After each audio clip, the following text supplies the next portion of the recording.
This is Alan Graf again, a little bit less spontaneous than before, but I'm here. I picked up a hitchhiker, this guy Jason Deptula. I never saw him before. I don't know, he's talking about some weird stuff about like alternative energy and veggie oil and electronics. Like, yep. You live on the farm, right, Jason? Yeah, that's and right. You work at the Eco Village Training Center, right? Mm-hmm. Yep. And you've been mostly working with like alternative fuels and vehicles and stuff like that, right? Right, yeah. So tell us a little bit about, you're in an electric car now. Mm-hmm. You have a golf cart that is something different than this. What's different about it? Well, I've got a golf cart that's very similar to this one, but I also have a go-kart that used to have a gas engine on it and was, for playing around with. And it's been converted to electric, and it has solar panels on the top, and it's enough solar energy on the roof and on the hood to keep that vehicle charged up, and you can drive it for 20 miles or so at a time. 20 miles? Yeah. Depending, of course, if it's not sunny out, you're gonna. Well, no, you're gonna. I mean, you could at night you could drive it 20 miles. In the daytime, you could get a little bit more out of that if you break that up. Right. If you take a break, if you drive 20 miles at once, that's all you get. How fast does this thing go? It goes about 25. 25. Yeah. But it's kind of like open frame like this, right? Yeah. Well, yeah. So you can't take it down the road, right? No, I'm in the process of making it street legal, though. Oh, really? Yeah. What does it take to make it street legal? Well, for vehicles that are less than 30 miles an hour, their neighborhood electric vehicle, you can apply and get. You have to have tail lights, brake lights, turn signals, a horn, some basic safety equipment, a DOT-approved windshield, and then you can be on roads under 35 miles an hour. All right. And so I sort of sense that you don't like petroleum products. You think oil is bad, or am I just making some, just wild, crazy guesses here? Yeah, I mean, no, we need to get away from that. We should have got away from that 100 years ago. Yeah. There's no reason. There's no reason in the energetic realms that we couldn't be using electric for everything. Yeah, and electric powered by the sun. Well, that too. Yeah. I mean, actually, my thrust of research will make solar panels themselves obsolete. Tell us about that. Well, there are several places in the country now where people are starting to announce, and it's been, this is something that over the last many decades, there's always somebody that can come up with a way, very simply, to use the magnetic influences to harness energy from the environment and put it into a battery system and actually have more net energy than what they spent in the process. It's called over unity. And I have benchtop practical applications and other things in the work to actually do something like make your golf cart generate its own electricity while you're driving and never have to be plugged in. Okay, and I've been around the block, hearing all sorts of different theories, and how far is this from woo-woo to practical? It was patented in the 21st century. Yeah. It's basically, there's no woo-woo about it. It's just a matter of the proper understanding of physics that are necessary for electrical engineers to actually make use of the correct understanding of these dynamics. And who patented the devices that I'm replicating is John Bedini. He's in Idaho. Mm-hmm. And for almost 26 years now, he's had like real-world application, like research and development, that self-running motors that he's been building for years, that have been running on their same battery for a long time. Doesn't this you said all you need is a basic understanding of physics? Well, I took physics. No. The correct basic understanding of physics. What about, basically, here's my spiel about the oil. Doesn't energy just sort of run out after a while? You got friction.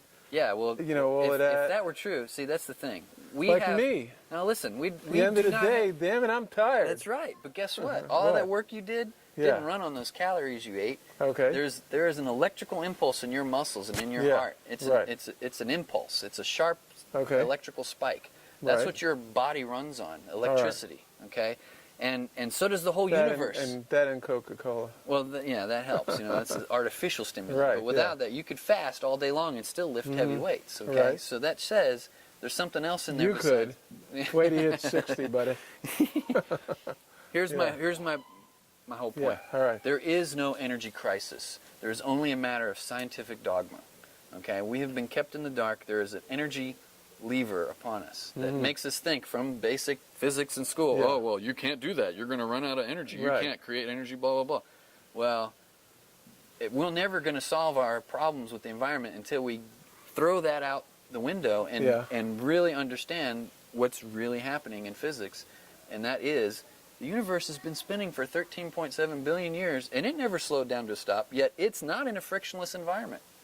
Okay, there has to be something torquing and driving that whole system coming from the void pattern. So how do we harness this stuff? Give me something practical. How do I drive this golf cart forever? Let's say decide, that Beatles song, "He's leaving home, bye bye." Well, could I get in this golf cart and just leave my life and drive to California and never have to charge up? Is that possible? That is possible. All right, how do I do it? Come on, tell me. I'm working Before on my it. wife finds out. Yeah. I'm just kidding. Yeah, it's it's not a high tech thing. It's not a it's just we have to rewrite the fundamental understandings of what's going on when we have an electric motor. Yeah. Most of the energy that we take out of the batteries to make that motor go is used against the motor itself and costs more energy. Okay, I understand that it's got to be more efficient, but you're not talking efficiency. You're talking about a whole other theory of looking at things and almost like infinite energy. Yes, that's right. And so I still don't get it.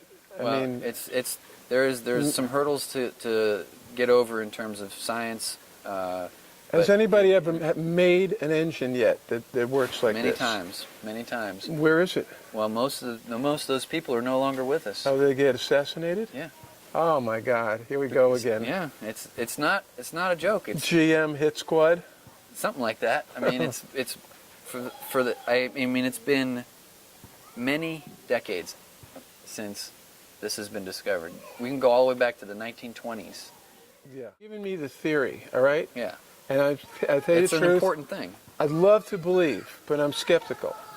Okay, just give me a little bit more besides this is the way it is. Okay, it comes from all different places, but there's a guy right now who holds a patent with the United States Patent Office that says you can take the back EMF off of a motor to charge a battery. Okay. The back EMF. The back EMF. Okay, and he has electromagnetic field. That's right. Electromotive force. Motive force. Okay.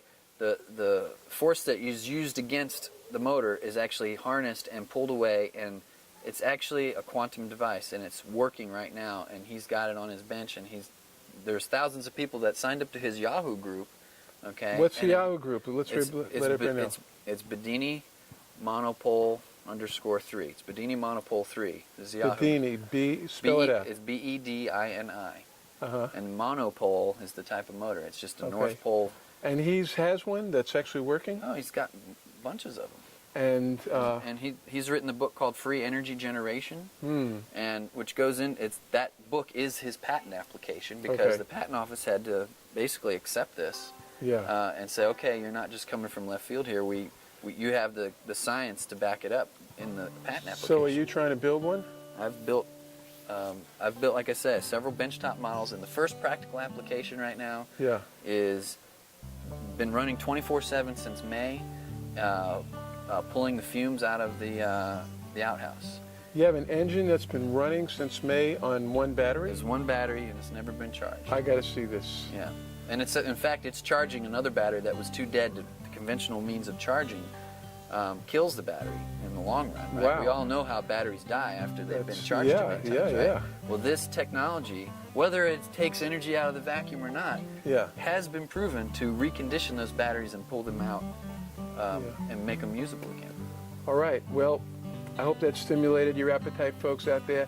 The hippies, we damn hope are right, especially Jason Deptula, because then we can tell BP and GM. Alan Graf, hippie lawyer from the farm. Have a good day.